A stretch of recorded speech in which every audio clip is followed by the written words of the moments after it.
All right, let's be real. Have you ever walked out of an interview and just cringed? You know, at the exact moment you try to answer, so tell me about your year? Yeah, we've all been there. Well, you're not alone. And in this explainer, we are going to flip that script. We're going to turn that moment of sheer panic into your single biggest strength. So let's dive into the secret playbook for absolutely nailing your annual review. We're talking about making interviewers not just impressed, but completely convinced you're the one.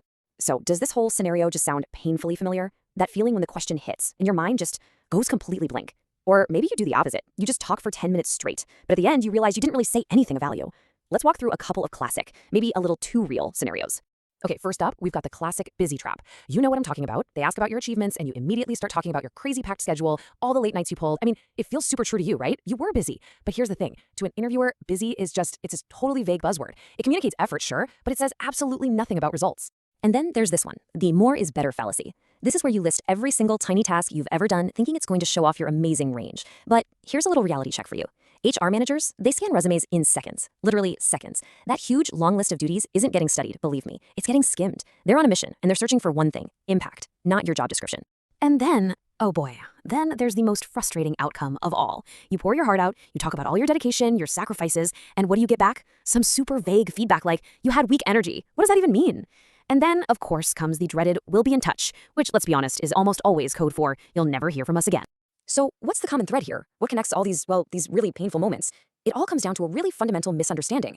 See, we structure our answers based on what we think is impressive. You know, our sheer hard work, the long hours we put in. The problem is we're trying to impress ourselves. We're not speaking the interviewer's language. So what is that language then? Well, it's all about the HR's secret logic. It's what hiring managers are really thinking. And here's the secret. It's got nothing to do with your personal journey. It's about a cold, hard, calculated exchange of value. So let's pull back the curtain and break down what they're actually listening for. Pay attention, because this right here, this is the single most important mindset shift you can make. Getting a job isn't about asking for a handout. It's not a plea for a chance. It is a strategic pitch, a value declaration. You are there to make a rock-solid business case for why hiring you is an investment, an asset, not just another cost on the books.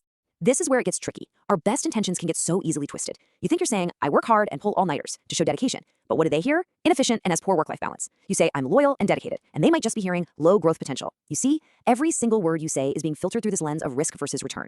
And that brings us to a huge reality of the modern workplace. Listen up. Brute force is out. Strategic impact is in, especially as you get further into your career. Say you're 35 in 2025. Companies are not hiring you for your endurance. They don't want someone who can just grind it out. They want your wisdom, your efficiency, your ability to get massive results without burning out. Bragging about endurance today, that doesn't make you a treasure. It actually makes you a risk. It's a liability, not an asset. Okay, so we've totally diagnosed the problem, and hopefully we've started to shift our mindset. So now for the good stuff, the solution. How do you actually structure your review to scream high value? Well, it all comes down to a really simple but incredibly powerful 3-layer master plan. So here's how it works. It's 3 simple steps. Step 1, conclusion first. This is huge. State your single biggest, most awesome achievement right up front. Don't bury the lead. Step 2, quantify your wins. You've got to use hard data, real numbers to prove your value. And step 3, show you solve chaos. This is about demonstrating that you can handle uncertainty, that you actually thrive when things get messy. This is what shows them you've got that next level strategic thinking. All right, so let's look at a classic example of what not to do.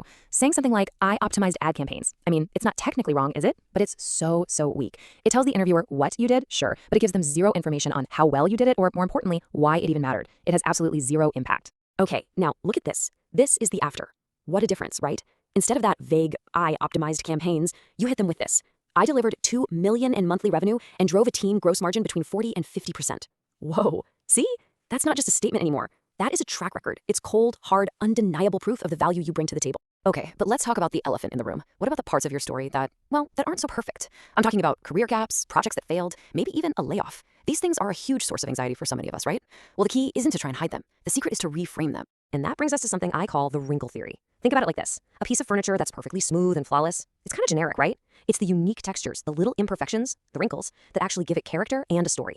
Your career is exactly the same. Those so-called imperfections are actually massive opportunities to show off your resilience, what you've learned, and the unique perspective you now have because of them. So, how do you actually apply this? It's a simple 3-step process. First, you just acknowledge the wrinkle. Be honest. Yes, the company went through a major restructuring and my role was eliminated. No shame.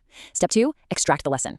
During that gap, I decided to level up my skills and earned a certification in data analytics. And finally, step 3, convert it to a strength. That experience actually gave me a much deeper understanding of the financial drivers in our industry. See what you did there? You're not a victim. You're a strategic learner. All right, let's tie all of this together. We're going to put all these pieces into one super practical, golden template that you can literally use for your very next interview. Think of this as your guide to crafting a story that doesn't just land, it lands with maximum impact. And here it is, the golden review template. Step 1, your value anchor. You open with that massive quantified result we talked about. Bam. Step 2, deconstruct the action. And here's a pro tip. Use the STAR method, but do it in reverse. Start with the incredible result, then explain the actions you took to get there. And finally, step 3 is the future perspective. This is where you pivot to their company. You connect your past successes directly to their specific pain points. You're showing them you're not just another great employee. You are the solution to their exact problem. Because at the end of the day, that's what this all comes down to. When an interviewer asks you to review your year, they aren't just making small talk. They are performing a risk assessment. They're really asking one single crucial question, and it's this. Can the salary I'm about to pay you become a concrete, positive achievement in my review next year? And your job, using the playbook we just went through, is to give them a resounding, confident, data-backed yes.